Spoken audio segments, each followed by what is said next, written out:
Hiring Day and Heartbreak Day, January 1st and 2nd.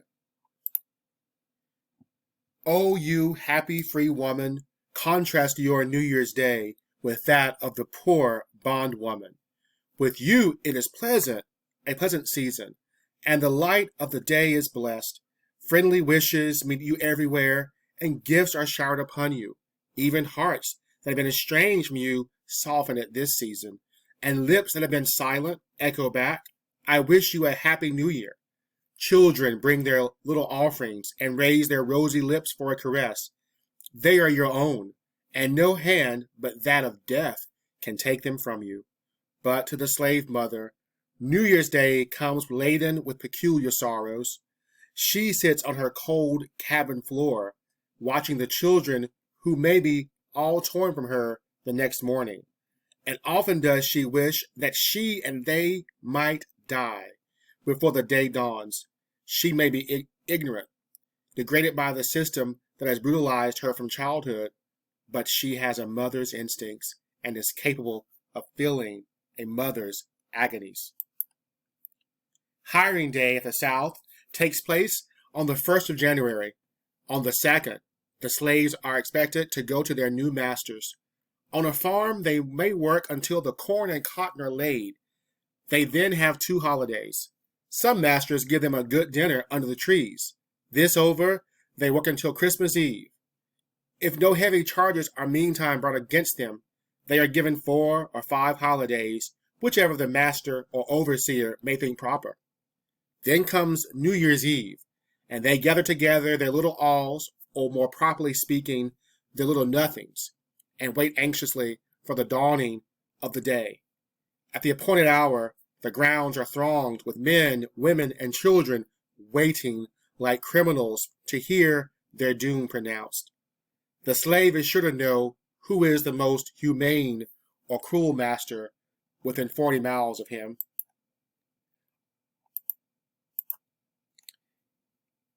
It is easy to find out on that day who clothes and feeds his slaves well, for he is surrounded by a crowd begging, "Please, massa, hire me this year. I will work very hard, massa." If a slave is unwilling to go with his new master, he is whipped or locked up in jail until he consents to go and promises not to run away during the year. Should he chance change his mind, thinking it justifiable to violate a promise, woe unto him if he is caught. The whip is used till the blood flows at his feet, and his stiffened limbs are put in chains to be dragged in the field for days and days. If he lives until the next year, perhaps the same man will hire him again without even giving him an opportunity of going to the hiring ground. After those for hire are disposed of, those for sale are called up. On one of these sale days, I saw a mother lead 7 children to the auction block. She knew some of them would be taken from her, but they took all. The children were sold to a slave trader, and their mother was brought by a man in her own town. Before night, her children were all far away. She begged the trader to tell her where he intended to take them. This he refused to do. How could he, when he knew he would sell them one by one wherever he could command the highest price? I met that mother in the street, and her wild, haggard face lives today in my mind. She wrung her hands in anguish and exclaimed, "Gone, all gone. Why don't God kill me?" I had no words wherewith to comfort her. This kind of instance happens daily, yea, of hourly occurrence. And this was by Harriet A. Jacobs, who was born in Edenton, North Carolina, enslaved in 1813. And she herself hid in her free mother's house to care for her kids. Another enslaved woman who was free, named Sister Harrison, wrote, "That's where the saying comes from that what you do on New Year's Day, you'll be doing the rest of the year." And this is how this affected my family, my Dulin family out of Davie County, North Carolina, or Moxville and Advance. They appeared in the 1847 estate record of Charlotte Hicks Dulin, who was their enslaver, and we will see that, or we do see, that Abraham was rented for $34 one year, Lemuel $55, and they were the sons of Abraham and Sarah, and Sarah, of course, and Abraham are my ancestors, my third great grandparents. And these are the ancestors of the Moxville and some of the Moxville and all the Advents of Dulins. And this is their slave cabin that's been restored. And my cousin LaShonda and I, who were at the Dulin Church on Dulin Road in the Dulins community in Davie County, which is a part of the old Dulin plantation.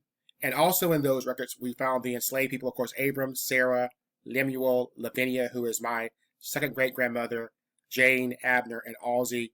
And in some cases, money was given for the year for Sarah and the young kids who were not rented out for those years. As sad as renting out was, thankfully they were rented out because that meant they stayed in the same area as opposed to being sold away during those years. Also, in Bethania, North Carolina, or Hauser Town, comes the Hauser family, and one of those descendants, John Hauser, who owned my ancestor Gilbert Hauser, who was also a great-great-great-grandfather of mine. He ended up, after John died, of course, and his enslaved people were not sold, they were hired out for each year, and we'll see how they were hired out. We see here that Gilbert was hired out in 1836 for $71 to William Griffith, and you will see Lizzie and children, Dad, who was also called Nod, was hired out, as well as the property that they owned. In 1837, he was hired out to L.D. Baker for $60. 1838, he was hired out to Charles Isaac Law of Bethania, who died in Salem. He was then hired out in 1839 to Solomon Elrod, who was buried in the cemetery at Mount Pleasant Church, which is in Tanglewood Park. Also, Liza, Ned, and the home place, etc., were also rented out or hired out those years. In 1841, he was hired out to William Hauser of the same family. 1842, he was hired out to Elisha Harper. 1843 to John Miller. And then after freedom, he was living in Clemmons on the plantation that is now known as Tanglewood Park. Thank you so much. And be sure to remember that yesterday was hiring day and today is Heartbreak. Have a great day.